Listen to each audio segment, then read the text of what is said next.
अस्सलाम वालेकुम students, welcome to my channel. आज हम EDUA 501 का फाइनल टर्म प्रिपरेशन के हवाले से नेक्स्ट लेक्चर स्टार्ट करने लगे हैं। इस लेक्चर में हम लेक्चर नंबर 29 से लेक्चर नंबर 34 तक कवर करेंगे, ठीक है, जो कि आपके वुचर यूनिवर्सिटी के हैंड आउट्स के अकॉर्डिंग है। तो चलिए स्टार्ट करते हैं लेक्चर 29 के साथ, जो कि है role of education and school in the protection and transmission of cultures. Culture हर सोसाइटी की पहचान होती है। हर कौम अपनी वैल्यूज, बिलीव्स, कस्टम्स, ट्रेडिशंस और सोशल नॉर्म्स रखती है जो उसकी कल्चरल आइडेंटिटी को डिफाइन करते हैं। इन कल्चरल वैल्यूज को एक जनरेशन से दूसरे जनरेशन तक ट्रांसफर करना बहुत जरूरी होता है। इसी प्रोसेस को कल्चरल ट्रांसमिशन कहा जाता है। एजुकेशन और स्कूल्स इन कल्चरल ट्रांसमिशन के सबसे इम्पोर्टेंट इंस्टीट्यूशंस हैं। स्कूल का पहला अहम रोल जो है वो कल्चर को प्रिजर्व करना है। जब बच्चे स्कूल में आते हैं तो स्कूल उन्हें सोसाइटी की वैल्यूज, कस्टम्स, ट्रेडिशंस और एक्सेप्टेड बिहेवियर्स सिखाता है। Curriculum, text books, assemblies, national days और को करिकुलर एक्टिविटीज के जरिए स्टूडेंट्स को अपनी कल्चर और नेशनल आइडेंटिटी से वाकिफ करवाया जाता है। स्कूल सिर्फ कल्चर को ट्रांसफर ही नहीं करता बल्कि उसकी प्रोटेक्शन भी करता है। अगर स्कूल्स कल्चर को प्रिजर्व ना करें तो कई कल्चरल ट्रेडिशंस और सोशल वैल्यूज वक्त के साथ साथ खत्म हो सकती हैं। इसलिए स्कूल्स स्टूडेंट्स को अपने कल्चरल हेरिटेज की अहमियत समझाते हैं और उनमें कल्चरल प्राइड पैदा करते हैं। एजुकेशन का एक और अहम रोल सोशलाइजेशन है।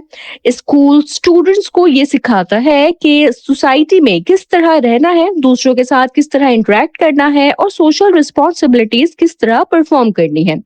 इसी प्रोसेस के जरिए बच्चे सोसाइटी के प्रोडक्टिव और रिस्पॉन्सिबल मेंबर्स बनते हैं। स्कूल जो है ये नेशनल इंटीग्रेशन को भी प्रमोट करता है। पाकिस्तान जैसे मल्टी कल्चरल मुल्क में स्कूल्स मुख्तलिफ कल्चर्स, लैंग्वेजेस और बैकग्राउंड्स के स्टूडेंट्स को एक प्लेटफॉर्म पर लाकर नेशनल यूनिटी को मजबूत बनाते हैं। ये प्रोसेस स्टूडेंट्स में टॉलरेंस, कोऑपरेशन और म्यूचुअल रेस्पेक्ट को प्रमोट करता है। मॉडर्न एजुकेशन का मकसद जो है वो सिर्फ कल्चर को ब्लाइंडली ट्रांसफर करना नहीं है, स्टूडेंट्स को क्रिटिकल थिंकिंग और कल्चरल अवेयरनेस भी देना होती है। स्कूल्स स्टूडेंट्स को ये समझने में मदद देते हैं कि कल्चर डायनामिक होता है और वक्त के साथ साथ इवॉल्व भी करता रहता है। इसलिए एजुकेशन कल्चर की प्रिजर्वेशन के साथ साथ पॉजिटिव सोशल चेंज का सोर्स भी होती है। नेक्स्ट लेक्चर स्टार्ट करते हैं, लेक्चर नंबर 30, जो कि है ways to teach students to relate with the community. School और कम्युनिटी एक दूसरे से गहरा ताल्लुक रखते हैं। अगर स्टूडेंट्स को कम्युनिटी के साथ इफेक्टिवली रिलेट करना सिखाया जाए तो उनमें सोशल रिस्पॉन्सिबिलिटी और सिविक अवेयरनेस जो है वो डेवलप होगी।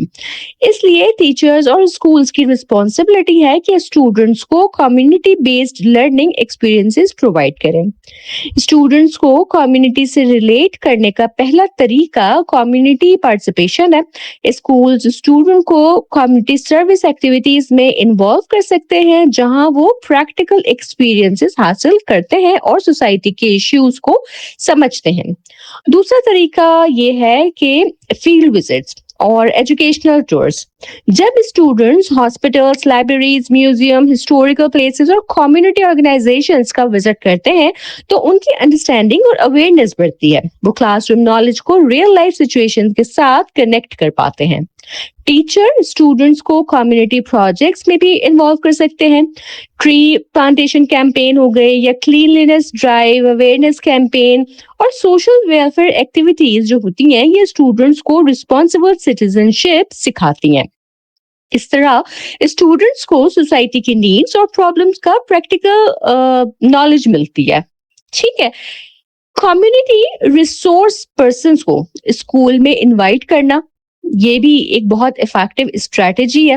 जैसे डॉक्टर्स, इंजीनियर्स, सोशल वर्कर्स और कम्युनिटी लीडर्स स्टूडेंट के साथ अपने एक्सपीरियंसेस शेयर कर सकते हैं जिनसे स्टूडेंट्स को प्रैक्टिकल नॉलेज और इंस्पिरेशन मिलती है। पेरेंट इन्वॉल्वमेंट भी स्टूडेंट और कम्युनिटी के दरमियान रिलेशनशिप को मजबूत बनाता है। जब पेरेंट्स स्कूल एक्टिविटीज में पार्टिसिपेट करते हैं तो स्टूडेंट्स को स्कूल और कम्युनिटी का कनेक्शन का जो है वो एहसास होता है। ठीक है, तो इससे उनके ऊपर एक बहुत पॉजिटिव इम्पैक्ट पड़ता है। ठीक है, आगे बढ़ते हैं अपने अगले लेक्चर की तरफ, जो कि है lecture number 31, introduction to psycho social development in early years of education. Psycho social development से मुराद इंसान की साइकोलॉजिकल और सोशल डेवलपमेंट है। अर्ली चाइल्डहुड वो स्टेज है जहां बच्चों की पर्सनालिटी, इमोशंस, सेल्फ कॉन्सेप्ट और सोशल रिलेशनशिप्स डेवलप होते हैं। इस डेवलपमेंट पर फैमिली, स्कूल और कम्युनिटी सब असरअंदाज होते हैं। साइको सोशल डेवलपमेंट का concept famous psychologist Erik Erikson ने दिया था। इनको हम पहले भी पढ़ चुके हैं। उनके मुताबिक इंसान अपनी जिंदगी के मुख्तलिफ स्टेजेस में साइको सोशल क्राइसिस फेस करता है। हर स्टेज का successful resolution healthy personality development का सबब बनता है। अर्ली चाइल्डहुड में बच्चे ट्रस्ट, इंडिपेंडेंस, कॉन्फिडेंस और इनिशिएटिव डेवलप करते हैं। अगर एनवायरनमेंट सपोर्टिव हो तो बच्चे पॉजिटिव सेल्फ इमेज और कॉन्फिडेंस हासिल करते हैं। अगर एनवायरनमेंट नेगेटिव हो तो इनसिक्योरिटी और लो सेल्फ स्टीम डेवलप हो सकती है। स्कूल साइको सोशल डेवलपमेंट में सेंट्रल रोल प्ले करते हैं। टीचर्स स्टूडेंट को इमोशनल सपोर्ट प्रोवाइड करते हैं, पॉजिटिव रिलेशनशिप्स एस्टेब्लिश करते हैं और उनकी सोशल स्किल्स डेवलप करते हैं। क्लासरूम एनवायरनमेंट बच्चों के कॉन्फिडेंस और सोशल एडजस्टमेंट पर गहरा असर डालता है। बच्चों के लिए उनके दोस्त जो होते हैं, उनके पीयर्स हैं, वो भी साइको सोशल डेवलपमेंट का एक इम्पॉर्टेंट पार्ट है। फ्रेंड्स के साथ इंटरेक्शन से बच्चे कोऑपरेशन, शेयरिंग, एम्पैथी और कॉन्फ्लिक्ट रेजोल्यूशन जैसे स्किल्स जो हैं वो सीखते हैं। इसीलिए अर्ली चाइल्डहुड एजुकेशन में इंटरेक्शन बेस्ड लर्निंग जो है ना उसको प्रमोट किया जाता है। फैमिली की बात करें तो फैमिली भी साइको सोशल डेवलपमेंट की बुनियाद रखती है। पेरेंट्स का बिहेवियर, पेरेंटिंग स्टाइल और इमोशनल सपोर्ट बच्चों की पर्सनालिटी डेवलपमेंट पर डायरेक्ट असर डालती है।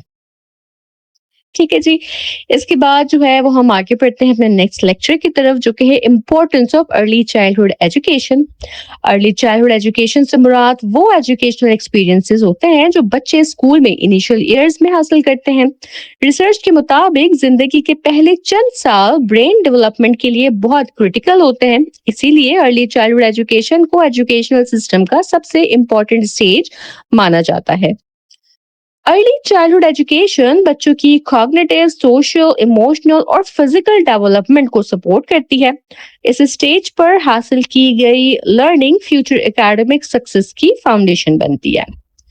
ECE बच्चों में लैंग्वेज स्किल्स और कम्युनिकेशन एबिलिटीज डेवलप करती है। इसके जरिए बच्चे रीडिंग, राइटिंग और स्पीकिंग की बेसिक स्किल्स सीखते हैं जो उनकी फ्यूचर लर्निंग को सपोर्ट करती है। Early childhood education social development को भी इम्प्रूव करती है। बच्चे शेयरिंग, कोऑपरेशन, टीम वर्क और डिसिप्लिन जैसी क्वालिटीज सीखते हैं। ये क्वालिटीज उन्हें स्कूल और सोसाइटी दोनों में सक्सेसफुल बनाती हैं। ECE जो है ये कॉन्फिडेंस और इंडिपेंडेंस को भी प्रमोट करती है। बच्चे नए एक्सपीरियंसेस हासिल करते हैं और प्रॉब्लम सॉल्विंग एबिलिटीज डेवलप करते हैं। इसीलिए एजुकेशनल एक्सपर्ट्स ECE को लाइफ लॉन्ग लर्निंग का फाउंडेशन करार देते हैं। इसके बाद हम आगे बढ़ते हैं लेक्चर नंबर 33 की तरफ, जिसमें हम बात करेंगे benefits of early childhood education. Early childhood education के बेनिफिट्स बहुत वसी और लॉन्ग टर्म नेचर के होते हैं। जो बच्चे क्वालिटी अर्ली चाइल्डहुड एजुकेशन हासिल करते हैं वो एकेडमिक और सोशल लाइफ दोनों में ही अच्छे सक्सेसफुल होते हैं। ECE का पहला बेनिफिट जो है वो इम्प्रूव्ड एकेडमिक परफॉर्मेंस है।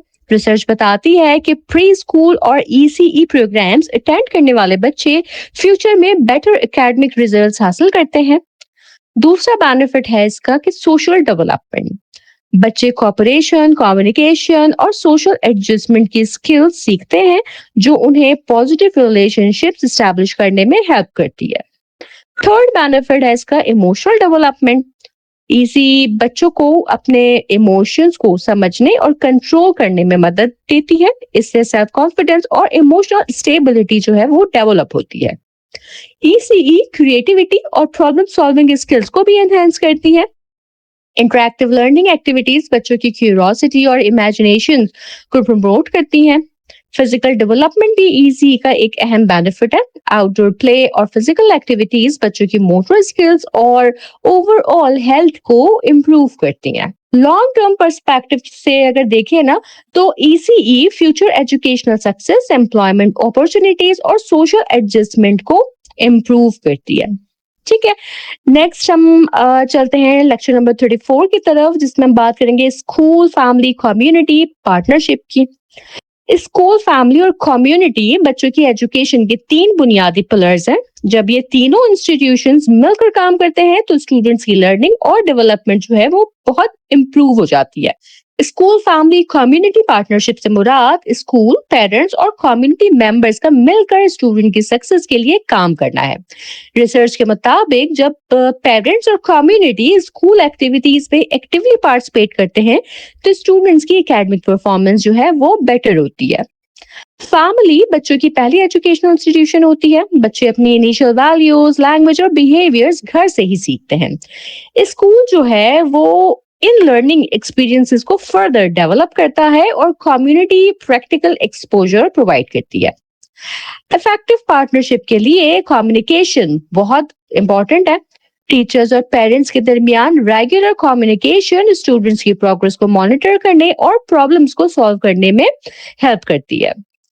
कम्युनिटी ऑर्गेनाइजेशंस और लोकल इंस्टीट्यूशंस भी स्कूल्स को रिसोर्सेज और सपोर्ट प्रोवाइड कर सकते हैं। इस पार्टनरशिप के जरिए स्टूडेंट्स को बेहतर लर्निंग अपॉर्चुनिटीज और प्रैक्टिकल एक्सपीरियंसेस मिलते हैं। School, family, community partnership students की एकेडमिक अचीवमेंट, अटेंडेंस, बिहेवियर और मोटिवेशन को इम्प्रूव करती है। इसीलिए मॉडर्न एजुकेशन सिस्टम इस पार्टनरशिप को बहुत अहमियत देते हैं। इसके साथ ही हमारा ये लेक्चर सेकंड भी यहीं मुकम्मल हो जाता है। इस लेक्चर में भी हमने कंबाइंड लेक्चर्स को कवर किया है और तमाम इम्पोर्टेंट कॉन्सेप्ट मैंने आपके साथ शेयर किए हैं। लास्ट में मैं फाइनल टर्म के हवाले से मोस्ट इम्पोर्टेंट क्वेश्चन जो इन लेक्चर्स में से आ सकते हैं वो आपके साथ शेयर कर देती हूँ। उसमें शामिल है explain the role of education and school in the production and transmission of culture, how do schools preserve and transmit culture, discuss ways to teach students to relate with the community, explain the concept of psychosocial development, discuss Erickson's contribution to psychosocial development, explain the importance of early childhood education, what are the benefits of early childhood education, what is school family community partnership, explain the importance of a school family community partnership, और discuss the role of school family community partnership. तो ये कुछ highest priority questions हैं इन lectures के हवाले से, और मुझे उम्मीद है कि लेक्चर को मैंने इसी अंदाज में बताया है कि अगर आप इसको अच्छे से समझ लेंगे तो ये सवालात आपको अटेम्प्ट करना कोई मुश्किल नहीं रहेगा फिर इंशाल्लाह ताला। ठीक है, तो इसके साथ ही मेरा लेक्चर ये यहाँ मुकम्मल होता है। मुझे उम्मीद है कि ये आपके लिए बहुत यूजफुल लेक्चर रहेगा। अगर आपके कोई सवाल हो या कोई फीडबैक आप देना चाहे तो कमेंट सेक्शन में जरूर बताइएगा। चैनल पर नए हैं तो सब्सक्राइब करना हरगिज ना भूलिएगा ताकि मेरी तमाम इंपॉर्टेंट वीडियोस इसी तरह से आप तक पहुंचती रहे। मेरे लेक्चर्स को अपने फेलो स्टूडेंट्स तक वर्चुअल यूनिवर्सिटी के डिफरेंट ग्रुप्स और प्लेटफॉर्म्स पे जरूर शेयर करें ताकि आपकी तरह दूसरे स्टूडेंट भी इन लेक्चर से फायदा हासिल कर सकें। मैं इंशाअल्लाह अपनी नेक्स्ट वीडियो के साथ जल्द हाजिर होंगी। तब तक आप सब अपना बहुत ख्याल रखिएगा। अल्लाह हाफिज।